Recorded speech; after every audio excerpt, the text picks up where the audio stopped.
Hello guys, how are you all. So हम chapter 10 में थे from the H C Verma which is rotational mechanics, और first theoretical lecture हमने already discuss कर ली थी गाइज। तो इसी डायरेक्शन में हम मूव करेंगे आगे। ये सेकेंड थियोरेटिकल लेक्चर है उस रिगार्ड में, जो कि लेक्चर नंबर 73 है गाइज। तो चलो स्टार्ट करते हैं। तो सबसे पहले हम जानेंगे angular variables and it's relationship with the linear variables के बारे में। जैसे कि एंगुलर वेलोसिटी होगी, उसकी रोल क्या है रोटेशनल मैकेनिक्स में। फिर एंगुलर एक्सेलरेशन हुआ, उसकी रोल क्या है रोटेशनल मैकेनिक्स में। तो इन सब चीज़ों के बारे में हम जानेंगे और उनकी रिलेशनशिप्स जानेंगे लीनियर वेरिएबल्स के साथ क्या है। जैसा कि हमें पता है कि कोई भी अगर रोटेटिंग बॉडी है तो उसका हर एक पार्टिकल क्या है, सर्कल में घूमता है। और अबाउट अ फिक्स्ड एक्सिस अगर वो रोटेशन है तो फिक्स्ड एक्सिस के अबाउट जो सर्कल बनाएगा उस एक्सिस के परपेंडिकुलर प्लेन में बनाएगा। ये भी हम देख चुके हैं गाइस। और लीनियर वेलोसिटी जो है, बेसिकली अगर हम वेलोसिटी के बारे में बात करें स्पेसिफिकली, तो लीनियर वेलोसिटी जो है वो एंगुलर वेलोसिटी के साथ कहीं ना कहीं रिलेटेड है। वो हम देखेंगे कैसे। और वो रिलेशन बेसिकली जो है वो वेक्टर प्रोडक्ट के टर्म्स में है गाइस। एक्चुअली अगर मैं अभी बता दूं उसको, तो जो लीनियर वेलोसिटी वेक्टर है that is equals to omega vector cross of are vector होता है। बट ये हम फ्यूचर में भी देखेंगे, प्रूव करेंगे कि कैसे this linear velocity vector is equal to omega vector cross product of are vector. This is known as a vector product. तो ये कैसे है वो भी हम देखेंगे अभी। तो सबसे पहले तो हम ये वाले फिगर से देखते हैं, जो कि हम पहले भी देख चुके हैं गाइस। ये वाला फिगर हम पहले भी इससे मतलब फर्स्ट लेक्चर में भी हम देख चुके हैं इससे मोशन को, इस वाले फिगर से, circular motion about a fixed axis. This is basically fixed axis, जो कि मैंने पहले भी बताया था कि ये फिक्स्ड एक्सिस है, जेड एक्सिस हम ले रहे हैं। और उसके अबाउट कोई भी एक पार्टिकल भी है जिसको हम कंसिडर कर रहे हैं, जो कि ये पूरा बॉडी ही बेसिकली जेड एक्सिस के अबाउट घूम रहा है, सर्कुलर मोशन कर रहा है। और इस बॉडी का एक पार्टिकल पी है जिसको हम अंडर कंसिडरेशन ले रहे हैं। तो वो पार्टिकल पी क्या करेगा, सर्कुलर मोशन करेगा अबाउट सम सेंटर, जो कि सेंटर कहाँ पे, सी पे मैंने लिया है, जो कि इस एक्सिस पे ही है गाइस। तो जस्ट मैं सपोज कर रहा हूँ कि after some time delta T, I am supposing that जो एंगुलर डिस्प्लेसमेंट है पार्टिकल पी का वो डेल्टा थीटा हो गया है, और वो पार्टिकल पी अभी पी डैश पे आ गया है। ये पी डैश जो यहाँ पे ये है बेसिकली, बिकॉज हमें पता है कि जब ये बॉडी रोटेट करेगा about this fixed axis Z, तो हर एक पार्टिकल जो है वो एक सर्कल में मूव करेगा। और वो जो सर्कल होगा वो किस प्लेन पे होगा, वो जिस भी प्लेन पे होगा वो जेड एक्सिस के परपेंडिकुलर होगा, जिस एक्सिस के अबाउट एक्चुअली में होल बॉडी रोटेट कर रहा है, रोटेशन कर रहा है। प्योर रोटेशन गाइस ये केस है, जैसे कि मैंने बताया था फर्स्ट लेक्चर में भी। तो यहाँ पे जैसा आपको दिख रहा है गाइस, अगर मैं लीनियर वेलोसिटी की बात करूँ तो पॉइंट पी पे अगर देखो, मतलब पार्टिकल पी जो है उसकी लीनियर वेलोसिटी अगर आप वहाँ पे देखो पार्टिकल पी पे, तो वो अलॉन्ग द टैंजेंट है।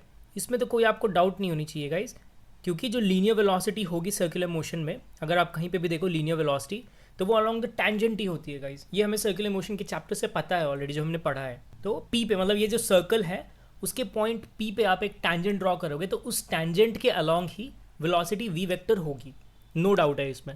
और जैसा कि मैंने बताया कि in the course of motion समझो कि ये पार्टिकल पी जो है पी डैश पे गया after having an angular displacement of delta theta, जैसा कि हमें दिख रहा है। और रेडियस गाइस इस सर्कल का आर है, जैसा कि हमने यहाँ पे दिखा रखा है। This are is basically the radius of this circle जिसपे पार्टिकल मूव कर रहा है। तो जो angle P C P dash है दैट इज डेल्टा थीटा, और ये कितने टाइम पे कर रहा है ट्रैवल, डेल्टा टी टाइम पे कर रहा है। तो अगर मैं एवरेज एंगुलर वेलोसिटी की बात करूं, एवरेज एंगुलर वेलोसिटी अगर मैं निकालूं गाइस, एवरेज एंगुलर वेलोसिटी तो कितनी होगी, ओमेगा एवरेज अगर मैं बताऊं यहाँ से, so that is nothing but delta theta upon delta T, ये होगा। इसमें कोई डाउट नहीं होनी चाहिए आपको। बट अगर मैं इसको बहुत ही छोटे टाइम के लिए देखूं, तो जब delta t tendings to zero है, मान लो हम इतने छोटे टाइम तक देख रहे हैं इसको, मतलब टाइम को मैं बहुत छोटा छोटा छोटा छोटा स्मॉलर करता गया, बहुत स्मॉल कर दिया गया, लिमिट टेंड्स टू जीरो हो गया, तो क्या होगा कि जो एवरेज एंगुलर वेलोसिटी है वो इंस्टेंटेनियस एंगुलर वेलोसिटी हो जाएगी। ये तो कैलकुलस से हमें पता है, ये काफ़ी पहले हम पढ़ते आए हैं।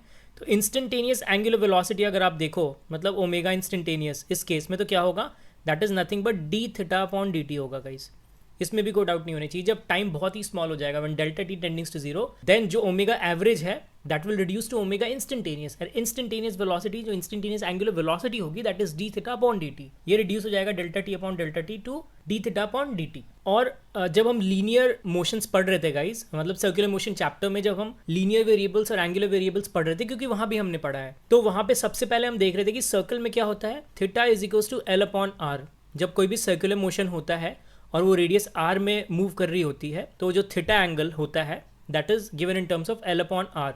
तो यहाँ से जो बेसिकली एल है दैट इज एक्स, मतलब जो डिस्प्लेस कर रहा है। देखो मैं कैसे बोल रहा हूँ, एक मान लो ऐसा सर्कल है हमारे पास और कोई भी पार्टिकल जैसे इस पॉइंट से इस पॉइंट तक जा रहा है ऐसा, और ये एंगल थीटा में मान रहा हूँ, तो ये जो डिस्प्लेसमेंट है from this to this is X, ये मैं सपोज कर रहा हूँ एक्स और ये आर है, तो यहाँ से मैं theta is equals to X upon R लिख सकता हूँ। तो x is equals to are theta, just मैं ये रिलेशनशिप लाने की कोशिश कर रहा हूँ, और ये मैं यहाँ पे सारे ही मैग्नीट्यूड के बारे में बात कर रहा हूँ, नॉट डायरेक्शन। ये जो भी मैं डिस्कशन कर रहा हूँ this is solely based upon the magnitude, यहाँ पे मैं डायरेक्शन की बात नहीं कर रहा। डायरेक्शन मैं बाद में दिखाऊंगा आपको कि उसके डायरेक्शन से कैसे रिलेट कर सकते हैं। तो अभी के लिए timing we are only talking about the magnitude, this you should keep in mind. तो x is equals to are theta, इसको एक बार डिफरेंशिएट करोगे तो क्या होगा, d x upon D t with respect to time differentiation, r is constant, this is d theta upon D t. तो यहाँ से आपको दिख रहा है d x upon D t is what, that is linear velocity, that is equals to R D theta upon D T, अभी बताया that is omega. तो ये मैग्नीट्यूड वाइज आप इस लीनियर वेलोसिटी को आर इंटू एंगुलर वेलोसिटी लिख सकते हो मैग्नीट्यूड वाइज। अभी मैं वेक्टोरियली नहीं बता रहा हूँ यहाँ पे, this is just the magnitude, this is speed and this is angular speed. Okay, similarly इसको आप डबल डिफरेंशिएट करोगे then this will become A is equals to R alpha, ये हो जाएगा। This is again also magnitude wise, मैं magnitude wise discuss कर रहा हूँ यहाँ आपको। तो ये चीज़ आपको पता होगी from the circular motion chapter, वहाँ पे भी मैंने डिस्कस किया था ये चीज़ बहुत ही अच्छे से। और अगर इस चीज़ को v is equals to R omega को आप और थोड़ा गौर से देखोगे तो आपको पता चलेगा कि ये जो रेडियस है वो किसी भी पार्टिकल की रेडियस हो सकती है। तो इट मीन्स ये जो रिलेशनशिप है वो रिजिड बॉडी के किसी भी पार्टिकल पे आप इजिली अप्लाई कर सकते हो। तो दैट्स वाई मैं इसको ऐसे भी लिख सकता हूँ V I R I. This means कि अगर आपको ith पार्टिकल की लीनियर वेलोसिटी पता करनी है, इस रिजिड बॉडी में कोई भी ith पार्टिकल है उसकी लीनियर वेलोसिटी पता करनी है, तो आप उस ith पार्टिकल की रेडियस पता करोगे पहले और उसको ओमेगा के साथ मल्टीप्लाई कर दोगे। बट ये जो ओमेगा है इसको मैंने आई क्यों नहीं लिखा, because omega is same for all the particle guys. जितने भी पार्टिकल होंगे, देखो about a fixed axis rotate कर रहा है रिजिड बॉडी, तो सारे पार्टिकल की सेम एंगुलर वेलोसिटी होगी ओमेगा। तो रिजिड बॉडी की सेम एंगुलर वेलोसिटी होगी ओमेगा। मतलब जैसे मैंने बताया था अभी पिछले लेक्चर में कि प्योर ट्रांसलेशन में एक फिक्स्ड वेलोसिटी होती है सारे ही पार्टिकल्स की।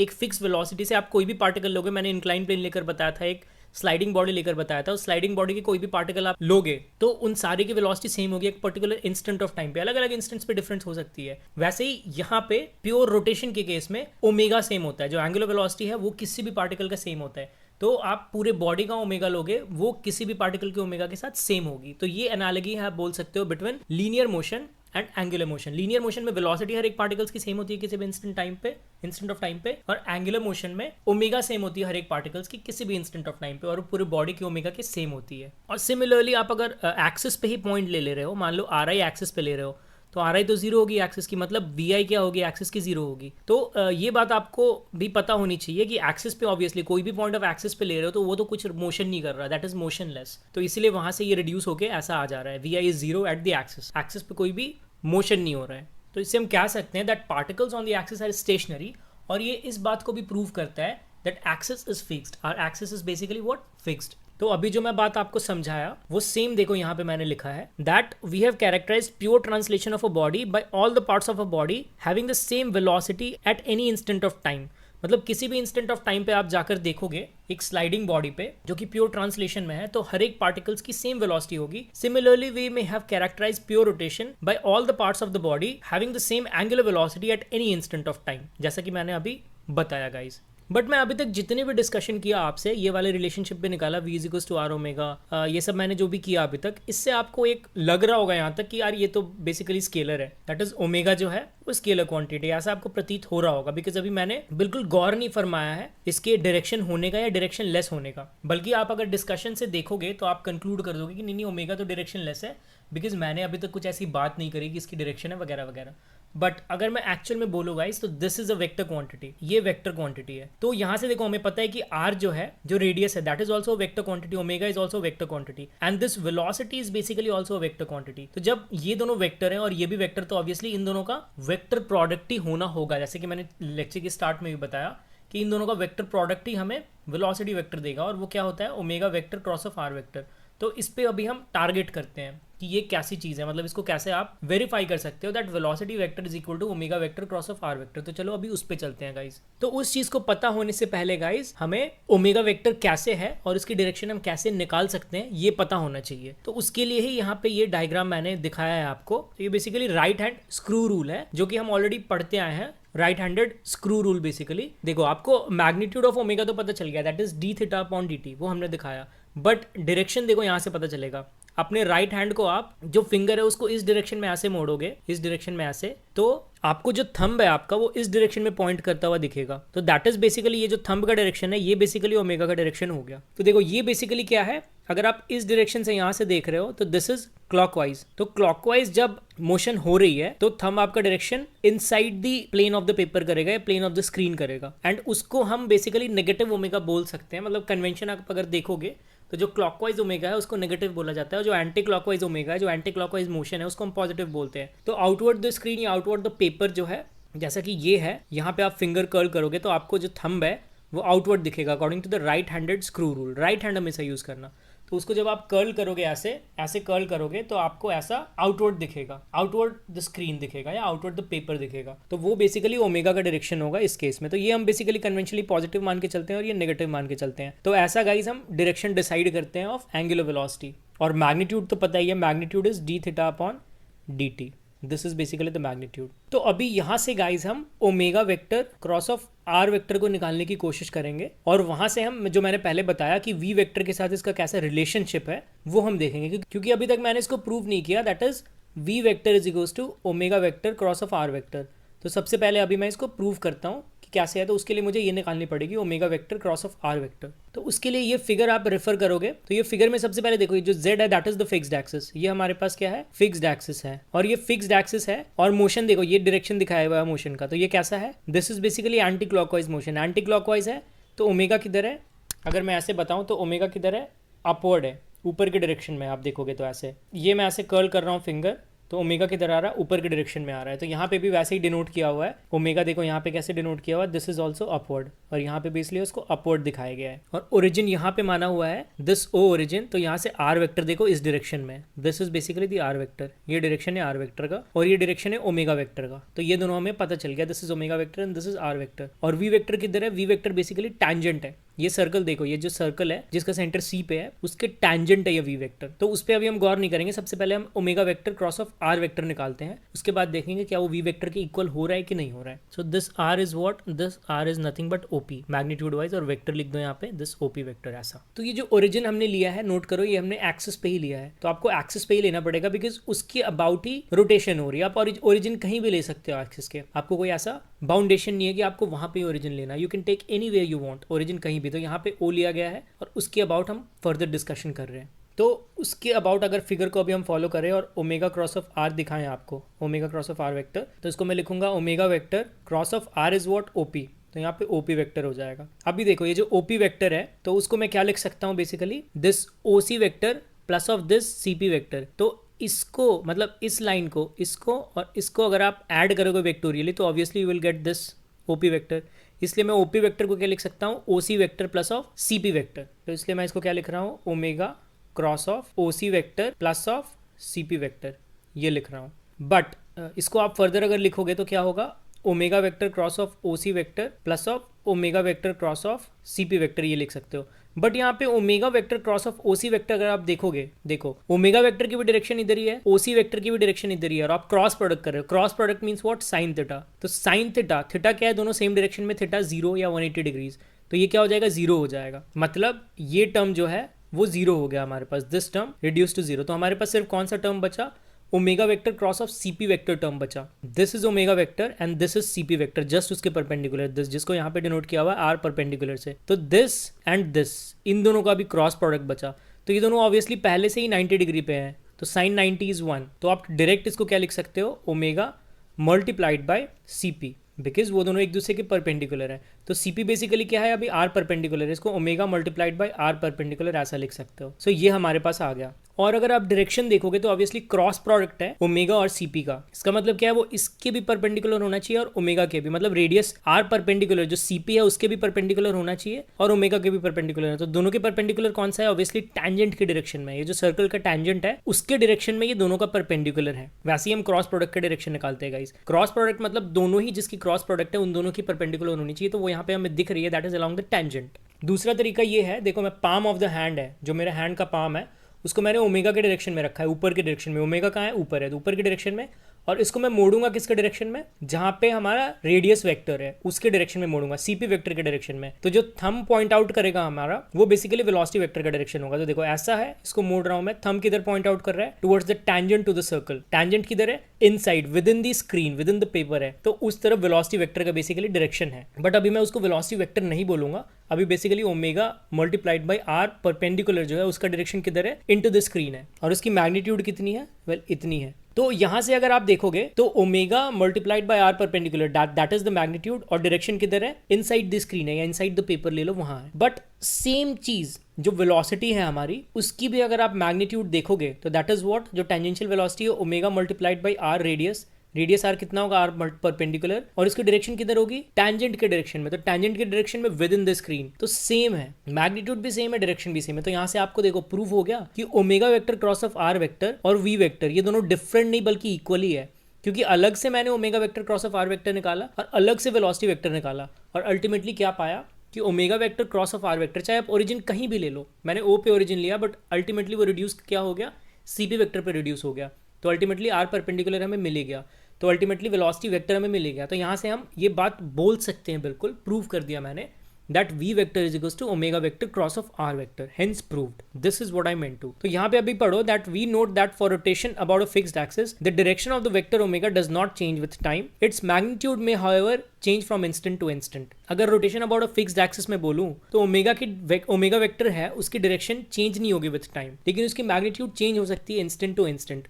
बट अगर मोर जनरल रोटेशन है, फिक्स्ड एक्सिस के अबाउट नहीं, एक कोई मोर जनरल रोटेशन है, तो मैग्नीट्यूड और डायरेक्शन दोनों ही चेंज हो सकती है फ्रॉम इंस्टेंट टू इंस्टेंट। ये एक पॉइंट था नोट करने के लिए यहाँ पे गाइस। तो अभी एक ब्रीफली मैं ये भी डिस्कस कर लेता हूँ about angular acceleration. Angular velocity discuss कर लिया, अभी एंगुलर एक्सेलरेशन डिस्कस कर लेते हैं।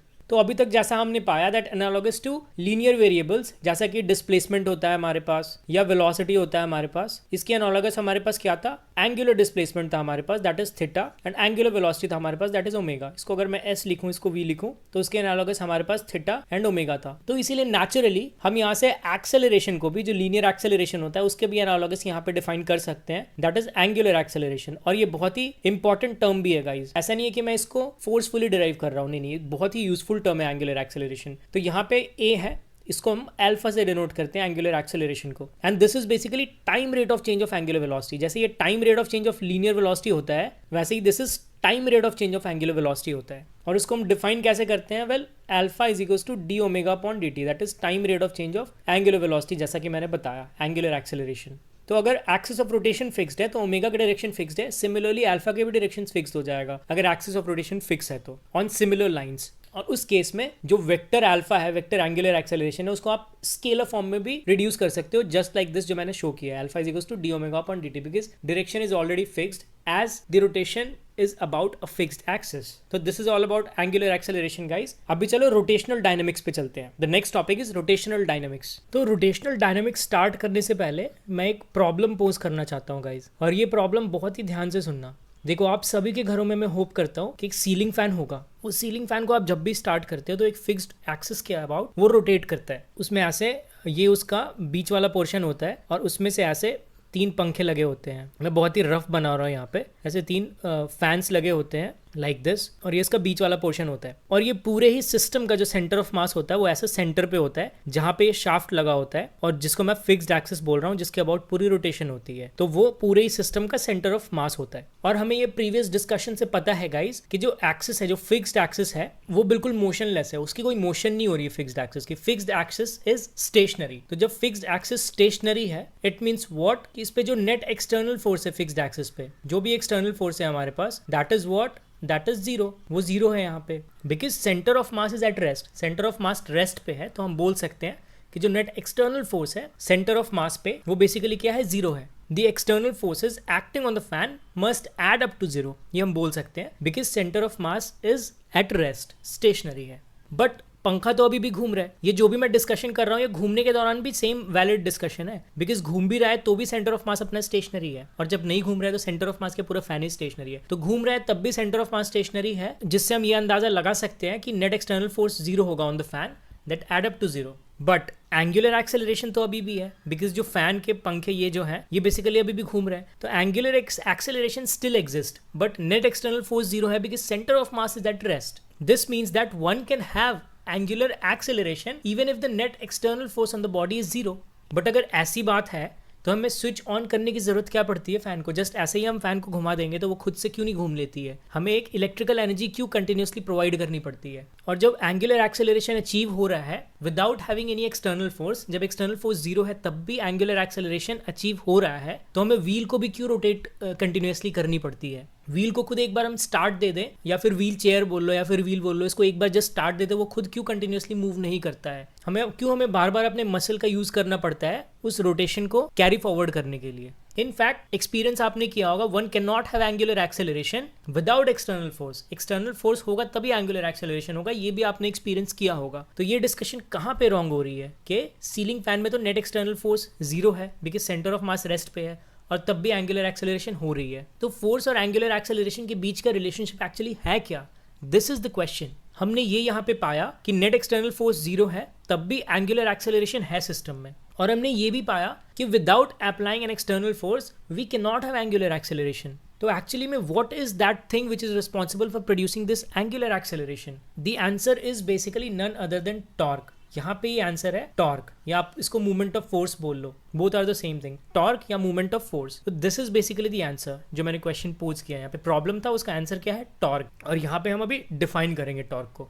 तो सबसे पहला जो चीज हम देखेंगे that is torque of a force about the axis of rotation, जिसके लिए मैंने एक यहाँ पे पॉइंट ओ लिया है जिसके अबाउट बेसिकली रोटेशन हो रही है, और कोई भी एक पार्टिकल पी लेता हूँ यहाँ पे, दिस इज पार्टिकल पी, और उस पार्टिकल पी पे बेसिकली ऐसा फोर्स लग रहा है, कोई भी एफ फोर्स जस्ट सपोज, और ये जो डिस्टेंस है ओपी का दैट इज आर। तो यहाँ पे बेसिकली मैंने क्या किया, this is the point O और ओरिजिन ओ बोल लो, और वहां से एक पार्टिकल आर वेक्टर मतलब आर डिस्टेंस पे है, this is basically the position vector of that particle P, और उस पार्टिकल पी पे ये फोर्स वेक्टर इस डायरेक्शन में लग रहा है जिसको मैं डिनोट किया यहाँ पे। So we define the torque of force F vector about O this origin as what? As R vector cross of F vector. This is movement of force और this is known to be torque, जिसको हम tau से ऐसे represent करते हैं, this is a vector. So this is basically that torque जो कि angular acceleration provide करवा रहा है, that is responsible for providing the angular acceleration. So even if the net external force is zero on a system, तब भी angular acceleration हो सकती है because of this torque. And this is a vector quantity जैसा आपको दिख रहा है, which is perpendicular to both position vector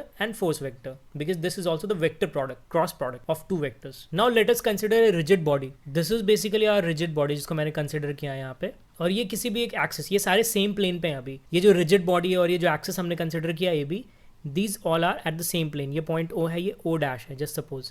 तो ये रिजिड बॉडी इस एक्सिस के अबाउट रोटेट कर रहा है, AB is basically the fixed axis, और ये रिजिड बॉडी और AB सेम प्लेन पे जैसा मैंने बताया अभी। और इस रिजिड बॉडी पे मैंने एक पार्टिकल P लिया दिस, और उसकी दो पोजीशन वेक्टर बनाई, एक ओरिजिन O से एक O डैश से बनाई है, और उस पार्टिकल P पे ये फोर्स F लग रहा है, और जो ये F फोर्स है this is not in the plane of ABP। ABP के प्लेन में ये फोर्स F वेक्टर नहीं है, this F vector is on the another plane, या तो उसके परपेंडिकुलर मान लो, आउट ऑफ द स्क्रीन, या इनसाइड द स्क्रीन, कुछ भी मान लो आप, बट फोर्स ये जो है that is not in the plane of ABP, but ABP is in the same plane. और ओरिजिन ओ जैसा मैंने यहाँ पे देखा कहीं भी ले लिया मैंने, इस एक्सिस पे AB एक्सिस पे कहीं भी ओरिजिन ओ लिया है मैंने। सो torque of this F vector about O आप लिखोगे तो that is what? That is R vector cross of F vector, और R वेक्टर क्या है? R वेक्टर ये है, this OP is basically R, तो इसको वेक्टर आप इस डायरेक्शन में ऐसे लिख लो, this is basically R vector. और अगर इस टॉर्क का मैं कंपोनेंट लूं along OA is what? This axis के डायरेक्शन में, दिस OA, तो ये जो टॉर्क मैंने पहले निकाला, उसके बाद उस टॉर्क का जो F वेक्टर का टॉर्क है अबाउट O, उसका मैं अगर कंपोनेंट लूं अबाउट OA, तो वो कैसे निकाल सकता हूं मैं? बेसिकली आप निकालने के लिए जो टॉर्क है, जो टॉर्क वेक्टर निकला, उसकी एंगल पता करनी पड़ेगी OA के साथ। तो just suppose that angle between torque this vector and OA vector, इन दोनों के बीच का एंगल जो है दैट इज थीटा है। तो जो टॉर्क निकला है उसका आप साइन थीटा निकालोगे, इसका मैग्नीट्यूड, जो टॉर्क निकला है इसका magnitude multiplied by cos of theta, not sine theta but cos of theta, because in दोनों के बीच का एंगल है। तो that is basically torque along OA। तो सबसे पहले मैं क्या किया हूँ, नेट टॉर्क निकाला हूँ of this F vector, force vector about O point, और उस टॉर्क को मैं अलोंग OA निकालना चाह रहा हूँ। तो उसको मैं ऐसे भी बोल सकता हूँ that what is the torque of F vector along OA, that is क्या निकालने की कोशिश किया हूँ मैं, ये basically torque of F vector about OA, ये मैं निकालना चाह रहा हूँ about OA वेक्टर, ये बोल लो। तो ये निकालने के लिए आपको F वेक्टर या टॉर्क वेक्टर और OA वेक्टर के बीच का एंगल जानना पड़ेगा, दैट इज थीटा, और फिर आप ऐसे करके निकाल सकते हो multiplied by cos of theta. मतलब we need to first find this torque vector, then we need to get the angle between this torque vector and OA vector, उसके बाद इसकी मैग्नीट्यूड को आप cos थीटा के साथ मल्टीप्लाई कर दोगे, then you will get torque of F vector about OA, जो कि अपना फाइनल फाइंडिंग है, जो कि हमें निकालना है। और दूसरी चीज़ मैं यहाँ पे ये शो कर दूंगा अभी, जो टॉर्क होता है of a force about a line that is independent of the choice of the origin. यहाँ पे मैंने O पे ओरिजिन लिया है, बट उससे कुछ फर्क नहीं पड़ता, आप O पे निकालो, O डैश पे निकालो, किसी अलग अदर पॉइंट पे निकालो, तो सारे पे सेम ही आपकी टॉर्क निकल कर आएगी of this force F vector. So the torque of a force F vector is independent of the choice of origin, जब तक कि उस ओरिजिन को आप सेम एक्सिस पे ले रहे हो, जैसे AB पे ले रहे हो। अगर एक्सिस ही चेंज कर दिया फिर तो चेंज हो जानी है, तो आप अगर सेम एक्सिस पे ले रहे हो, कहीं पे भी ले लो ओरिजिन, आपकी टॉर्क सेम आएगी फोर्स F वेक्टर की। इसको हम अभी शो करते हैं। उसके लिए मैंने यहाँ पे O डैश लिया है, तो उसके लिए मैंने O डैश पे बेसिकली यहाँ पे लिया अभी ओरिजिन, O के बजाय मैंने O डैश पे लिया है। तो वहाँ से अगर आप निकालोगे टॉर्क तो क्या लिख सकते हैं हम, O dash P vector cross of F vector R cross F। अभी यहाँ पे O डैश P वेक्टर लोगे cross of F vector, that is equals to what, तो ये जो वेक्टर है आप उसको this vector plus of this vector लिख सकते हो, that is O dash vector plus of, that is O dash O vector plus of OP vector, ये लिख सकते हो आप। O dash O vector plus of OP vector, this one, उसको आप क्या लिख सकते हो, that is O dash P vector, ये लिख सकते हो। So this cross of F vector, ये हो गया हमारे पास। तो इसको फिर आप यहाँ से ये लिख सकते हो O dash O cross of F vector plus OP vector cross of F vector, like this. तो इस वाले टर्म को आप जब गौर से देखोगे तो this term is basically perpendicular to what, O dash O vector. ये O डैश O वेक्टर के परपेंडिकुलर है, मतलब इसके परपेंडिकुलर है। इसका मतलब इस कंपोनेंट का कोई भी, मतलब ये जो है ये पहला टर्म है और ये दूसरा टर्म है, तो क्योंकि ये टर्म जो है O डैश O के परपेंडिकुलर है, O डैश O किस पे है, AB है, मतलब ये क्या है, ये AB के परपेंडिकुलर है। AB के परपेंडिकुलर है मतलब AB पे इसका कोई भी कंपोनेंट नहीं होगा। और हम क्या चाह रहे थे, हम बेसिकली अभी फोर्स F वेक्टर का कंपोनेंट निकाल रहे हैं अलॉन्ग AB, तो इस टर्म का तो कोई अलॉन्ग AB कंपोनेंट होगा ही नहीं, तो हम इस टर्म को कंप्लीटली नेग्लेक्ट कर सकते हैं। तो we have basically finally got only this OP vector cross of F vector, ये हमें फाइनली मिला। और ये अगेन क्या है जो हमारे पास पहले था जब हमने O को ओरिजिन लिया था, that is same OP vector cross of F vector. तो यहाँ से हमने इस चीज़ को प्रूव कर दिया है कि आप ओरिजिन कहीं पे भी लो एक्सिस पे, AB एक्सिस पे, तो आपको सेम ही रिजल्ट आएगा, सेम ही टॉर्क आएगा, independent of choice of origin है। जब तक कि आप एक्सिस सेम रख रहे हो AB पे, सेम एक्सिस पे आप अलग अलग जगह पे ओरिजिन रख रहे हो, तब तक ये चीज़ सेम ही आनी है। So hence we have prove this. So guys this is all about this video. क्योंकि ये वीडियो थोड़ी लेंदी हो चुकी है यहाँ तक, इसलिए मैं अब यहाँ से ही कंटिन्यू करूँगा नेक्स्ट वीडियो में गाइज। तो तब तक के लिए बाय एंड टेक केयर।